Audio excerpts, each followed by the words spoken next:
संवाद with Preeti Chauhan channel पर आपका स्वागत है। अगर आप इस चैनल के लिए नए हैं तो पहले इसे सब्सक्राइब करें और ये जो बेल आइकॉन है इसे दबाकर ऑल पर प्रेस करें। इससे आपको हमारे आने वाले नए वीडियोस की जानकारी सही समय पर मिलती रहेगी। नमस्कार दोस्तों, संवाद विद प्रीति चौहान में आपका स्वागत है। आज हम बात करेंगे श्रीमद् भगवद गीता के प्रथम अध्याय के प्रथम श्लोक की। जो प्रथम अध्याय का प्रथम श्लोक और अंतिम अध्याय का अंतिम श्लोक, इन दोनों के प्रथम और अंतिम अक्षर अगर हम मिला दें तो पूरी गीता का सार बन जाता है। पूरे महाभारत युद्ध को हम समझ पाते हैं कि ये युद्ध क्यों लड़ा गया। तो जैसा कि आप जानते हैं कि जब महाभारत का युद्ध लड़ा गया तब अर्जुन के मन में अनेक प्रश्न खड़े हो गए कि मैं अपने ही सगे संबंधियों पर कैसे वार करूं, मुझे ऐसी जायदाद नहीं चाहिए, मुझे ऐसा राज्य नहीं चाहिए जिसमें मैं अपने उन पितामह पे बाण चलाऊं जिनकी गोद में मैं खेला हूं, अपने उन आचार्य पे बाण चलाऊं जिनसे मैंने ये धनुर्विद्या सीखी है, और चाहे जैसे भी हैं कौरव हैं तो मेरे भाई। तो ऐसे राज्य का मैं क्या करूँगा जो अपने ही रिश्तेदारों, अपने बड़े बुज़ुर्गों, अपने सगे संबंधियों का वध करके मुझे मिलेगा। तो मुझे ऐसा राज्य नहीं चाहिए। और उसके मन में इस तरह की उलझनें पैदा होनी शुरू हुई। तब भगवान ने उन सभी समस्याओं का, उन उलझनों का निवारण करते हुए जो उन्हें उपदेश दिया वो गीता के ज्ञान के रूप में प्रसिद्ध हुआ। और आज तक मनुष्य की हर समस्या का समाधान गीता से मिलता आ रहा है। इतना पावन उपदेश है ये। अगर आप इसको पढ़ें, जितनी बार आप इसे पढ़ेंगे उतनी बार आपको नए अर्थ इसके मिलेंगे। आज तक कोई परफेक्ट नहीं हुआ इसमें कि कोई ये कह दे मैंने गीता को पूरी तरह से समझ लिया है, मैं परफेक्ट हूँ। कोई परफेक्ट हो ही नहीं सकता।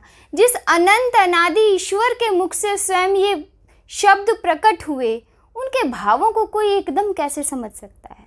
उसके लिए तो बहुत तपस्या की ज़रूरत है, जो किसी मनुष्य के बस की बात नहीं है। पर मैं ये कहती हूँ कि ये जो ग्रंथ है ये इतना महान है कि यह बनाया गया हर इंसान के लिए, हर मनुष्य के लिए, चाहे वो किसी भी वर्ण, किसी भी जाति, किसी भी संप्रदाय, किसी भी विचारधारा को मानने वाला हो, क्योंकि इसमें उसका वर्णन ही नहीं है। यह तो मनुष्य के लिए है कि जब मनुष्य इतनी समस्याओं, इतनी उलझनों में घिरता है और उसे समझ नहीं आता उसे क्या करना चाहिए, तो वो गीता जी में जाए, गीता जी की आराधना करे, अध्ययन करे, मन लगाकर उसे पढ़े, तब उसे समझ में आएगा कि हर संसार की हर एक समस्या का समाधान इस ग्रंथ में है। इतना महान ये ग्रंथ है। आज हम शुरुआत करेंगे इसके प्रथम अध्याय के प्रथम श्लोक की। तो प्रथम श्लोक, जैसा कि आप जानते हैं, संजय को दिव्य दृष्टि दी थी महर्षि वेदव्यास ने, जो महाभारत के रचयिता भी हैं। उन्होंने यह कहा, पहले कहा उन्होंने धृतराष्ट्र से कि तुम चाहो तो मैं तुम्हें दिव्य दृष्टि दे सकता हूँ, जिससे तुम जो है इसका युद्ध का सारा अपनी आँखों से देख सकोगे और जान सकोगे कि युद्ध में क्या घटित हो रहा है, क्या घटनाक्रम चल रहा है। परंतु धृतराष्ट्र ने कहा कि मैं किसी को पहचान ही नहीं पाऊंगा। जिन पुत्रों को मैंने गोद में खिलाया है उनके शव मैं कैसे देखूंगा, और शव देखकर मैं ये पहचान नहीं पाऊंगा कि ये मेरे पुत्रों के हैं या मेरे भ्राता पांडु के पुत्रों के हैं। तो मुझे ऐसी दृष्टि नहीं चाहिए, किंतु ये तो मैं अवश्य जानना चाहता हूँ कि युद्ध में क्या चल रहा है। तो इसलिए हे महर्षि व्यास, आप संजय को यह दृष्टि दीजिए ताकि यह मुझे बताता रहे कि युद्ध में क्या चल रहा है। तो महर्षि व्यास ने संजय को वह दिव्य दृष्टि दी और संजय ने जो है वो पूरा का पूरा आंखों देखा हाल, लाइव टेलीकास्ट जिसे आज हम कहते हैं, वो धृतराष्ट्र को सुनाया इस युद्ध का। तो जो प्रथम श्लोक है वो है ही इस तरह कि धृतराष्ट्र संजय से कहते हैं, देखिए विडंबना, प्रथम श्लोक जो है वो धृतराष्ट्र संजय से कहते हैं और जो अंतिम श्लोक है वो संजय धृतराष्ट्र से कहते हैं। प्रथम श्लोक शुरू होता है, धर्म क्षेत्रे कुरुक्षेत्रे समवेतायुयुत्सवा मामका पांडवाश्चैव किं कुर्वत संजय। धर्मक्षेत्रे कुरुक्षेत्रे। धर्म क्षेत्र, धर्म का क्षेत्र, इसमें से हम धर्म में से धर निकालें और जो अंतिम श्लोक है गीता का 18वें अध्याय का अंतिम श्लोक, उसमें वो समाप्त होता है मम शब्द पे। तो प्रथम श्लोक का प्रथम अक्षर धर हम लें और अंतिम श्लोक का अंतिम अक्षर म हम लें तो दोनों को मिला के बनता है धर्म। ये पूरा सार है कि युद्ध क्यों लड़ा गया, ये ज्ञान क्यों दिया गया, सब कुछ किस पर निर्धारित था? धर्म के ऊपर। धर्म ही आधार है, धर्म ही आधार है। और जो धर्म से डिग जाते हैं वो अपने कर्तव्य पथ से डिग जाते हैं और उनको रास्ता दिखाने के लिए ये गीता का ज्ञान है। तो जो प्रथम श्लोक है जो ये कहता है कि धर्म क्षेत्रे कुरुक्षेत्रे, धर्म क्षेत्र कुरुक्षेत्र में समवेता इकट्ठे हुए युयुत्सव, युद्ध की इच्छा रखने वाले, मामका मेरे, पांडवाश्चैव और पांडु के पुत्रों ने, किम कुर्वत संजय, हे संजय वहाँ क्या किया? कि हे संजय, धृतराष्ट्र जी कहते हैं हे संजय, धर्म की नगरी, धर्म का क्षेत्र कुरुक्षेत्र में युद्ध की इच्छा से इकट्ठे हुए मेरे और मेरे अनुज पांडु के पुत्रों ने क्या किया? अब आप इस श्लोक का एक एक अक्षर का अर्थ समझिए, कितनी गहराई है इसमें। धर्म क्षेत्र कुरुक्षेत्र, धर्म क्षेत्रे कुरुक्षेत्रे, तो इसे धर्म क्षेत्र क्यों कहा गया कुरुक्षेत्र को? धर्म क्षेत्र का मतलब है धर्म का स्थान, धर्म की नगरी, धर्म का क्षेत्र। धर्म का क्षेत्र इसलिए कहा गया क्योंकि यहाँ पर देवताओं ने यज्ञ हवन तपस्याएं की थी, इसलिए ये बहुत ही धार्मिक क्षेत्र है, धर्म का क्षेत्र है। और क्योंकि ये युद्ध भी धर्म और अधर्म के बीच में जो विरोधाभास हुआ, धर्म की विजय हेतु अधर्म के नाश हेतु लड़ा जा रहा था, इसलिए इसे ऐसे ही क्षेत्र में लड़ा जाना चाहिए जो धर्म का क्षेत्र हो। कुरुक्षेत्र क्यों कहा गया? कुरु जो कौरव और पांडव दोनों के पूर्वज हुए थे, जिनके नाम से कौरव या कुरु वंश चला, जो महाराजा कुरु थे, उन्होंने इस क्षेत्र में तपस्या की थी, इसलिए भी ये बहुत पावन नगरी है, बहुत पावन क्षेत्र है, इसलिए इसे कुरुक्षेत्र भी कहा गया। तो धर्म क्षेत्रे कुरुक्षेत्रे, इसी जगह पर यह युद्ध होना क्यों निर्धारित हुआ? युद्ध किस वजह से होते हैं? युद्ध प्राय 3 वजहों से होते थे। पहले जमीन के लिए, या फिर राज्य के लिए, या फिर अपमान का बदला लेने के लिए, या फिर स्त्री की वजह से। तो जो ये युद्ध है ये भी अपना राज्य, अपनी ज़मीन यानी अपना अधिकार, और वो भी धर्म के द्वारा जो अधिकार आपको दिया गया है उसको पाने के लिए ये युद्ध हो रहा था। कुरुक्षेत्र, कुरु महाराजा कुरु दोनों के ही पूर्वज थे, कौरवों के भी पांडवों के भी, और जो राज्य था वो भी दोनों का था, कौरवों का भी पांडवों का भी। तो यहाँ इस क्षेत्र में आकर दोनों की समानता हो गई कि ये क्षेत्र दोनों का है और जो जीतेगा वो राज करेगा। तो इसलिए यह इस स्थान पर होना भी स्वाभाविक था और न्याय संगत भी कि यह युद्ध इस स्थान पर लड़ा गया। समवेता युयुत्सव, युद्ध की इच्छा रख के मन में, युद्ध की इच्छा धारण किए हुए इकट्ठा हुए। अब यहाँ पर जो है, अगर धृतराष्ट्र ये कहें कि दोनों ही युद्ध की इच्छा से आए हैं तो यह कुछ ज़्यादा सही नहीं होगा। सबसे प्रबल युद्ध की इच्छा धृतराष्ट्र के पुत्र दुर्योधन में थी।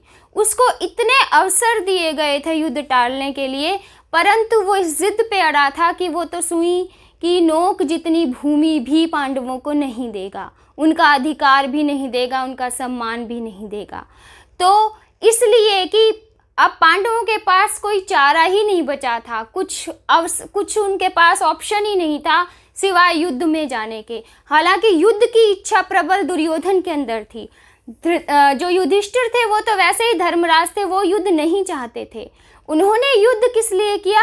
उन्होंने युद्ध किया अपनी माता कुंती के कहने के कारण। माता कुंती जो इतनी धैर्यवान थी कि उनको कोई राज्य की लालसा नहीं थी, कोई सुख भोग सत्ता कुछ नहीं चाहिए था उन्हें दुख हुआ सिर्फ 2 बातों का। पहली बात कि ठीक है, राज्य की लड़ाई है, दोनों आपस में लड़ो कौरव पांडव, लेकिन उसमें कुलवधू द्रौपदी का अपमान क्यों, एक नारी का इतना बड़ा अपमान क्यों। और कुंती के मन में यह बात बैठ गई, जब चक्रवर्ती सम्राट युधिष्ठिर की पत्नी द्रौपदी के साथ ऐसा हो सकता है, तो दुर्योधन के राज्य में एक साधारण स्त्री के साथ क्या हो सकता है। तो ये जहाँ पर स्त्री का सम्मान नहीं होता वहाँ तो अधर्म फैल जाता है, और अधर्म नहीं होना चाहिए। इसलिए युद्ध एकमात्र विकल्प है। इसलिए कुंती ने युधिष्ठिर से कहा कि जिस दिन के लिए क्षत्राणियाँ पुत्रों को जन्म देती हैं वो दिन आ गया है और तुम्हें वही कार्य करना चाहिए। दूसरा कारण क्या था, दूसरा दुख क्या था माता कुंती को? दूसरा दुख यह था कि जब भगवान श्री कृष्ण स्वयं संधि का प्रस्ताव लेकर, शांति का प्रस्ताव लेकर हस्तिनापुर की सभा में गए, वहाँ पर दुर्योधन ने उन्हें बंदी बनाने की कोशिश की। हालांकि यह प्रयास सफल नहीं हुआ, हो ही नहीं सकता। जो इस पूरे जगत के स्वामी हैं उन्हें कौन बंदी बना सकता है। परंतु यह बात माता कुंती को बहुत बड़ा दुख दे के गई। यहाँ भी उन्होंने यही सोचा कि जो झगड़ा है वो कौरवों और पांडवों का है, उसमें भगवान श्री कृष्ण का इतना बड़ा अपमान क्यों। इसलिए उन्होंने कहा युधिष्ठिर से कि अब तुम्हारे पास कोई विकल्प नहीं है, तुम्हें युद्ध करना ही पड़ेगा। तो युद्ध की इच्छा जो थी वो दुर्योधन में प्रबल थी, युधिष्ठिर धर्म की स्थापना के लिए युद्ध कर रहे थे। तो ये कह देना कि दोनों ही जो युद्ध की इच्छा के लिए खड़े हुए हैं, यह न्याय संगत नहीं होगा। अगली जो पंक्ति है, मामका मेरे और पांडु के पुत्र, तो यहाँ पे हम देखें कि यहीं पर तो विरोधाभास है, क्योंकि धृतराष्ट्र पांडवों के जो पांडव धृतराष्ट्र को अपने पिता समान मानते थे, बल्कि पिता से भी अधिक उनका सम्मान करते थे। इसलिए उनकी जो भी आज्ञा होती थी, चाहे वो न्याय संगत हो या ना हो, चाहे वो पांडवों के भले के लिए हो या ना हो, वो उसे सहज और सहज शिरोधार्य करते थे। वो कभी उसके लिए ये नहीं कहते थे कि आपको ऐसा नहीं करना चाहिए था या आपने ऐसा क्यों किया, वो कभी नहीं कहते थे। तो उन पांडवों ने तो धृतराष्ट्र को अपने पिता से भी बढ़कर सम्मान दिया, लेकिन धृतराष्ट्र ने इन्हीं शब्दों में दोनों में भेदभाव कर दिया कि मेरे और पांडु के पुत्रों, मेरे और पांडु के पुत्रों। उसके लिए तो दोनों समान होने चाहिए थे। युद्ध करने आए हैं दोनों, अधिकार के ऊपर, धर्म के ऊपर, तो दोनों समान होने चाहिए थे। लेकिन यहाँ पे ये साबित हो जाता है कि धृतराष्ट्र के मन में इतना भेद था कि ये जो बात थी कि ये मेरे हैं और ये मेरे अनुज के हैं, ये मेरा है, ये पराया है, इसी बात ने हस्तिनापुर के राज्य परिवार को कुरुक्षेत्र में पहुंचाया था। और इससे हमें इतनी बड़ी सीख मिलती है कि जब हम एक ऐसे पद पर हों जहाँ पर हमें सबके लिए निष्पक्ष रहना चाहिए, वहाँ हमें ये नहीं करना चाहिए कि ये मेरा है, ये पराया है। तो प्रथम श्लोक ही हमें इतनी बातों की शिक्षा देता है कि क्या किया। वो संजय से पूछते हैं, किम कुर्वत संजय, मेरे और पांडु के पुत्रों ने वहाँ पर क्या किया। अब वो किम जो शब्द है उसके 3 अर्थ निकलते हैं।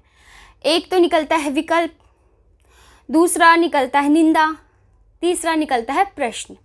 अब विकल्प का तो यहाँ पर कोई विकल्प ही नहीं है, कोई प्रश्न सवाल ही पैदा नहीं होता कि विकल्प क्या है। विकल्प तो कोई है नहीं, वो युद्ध के लिए आए हैं तो युद्ध ही करेंगे।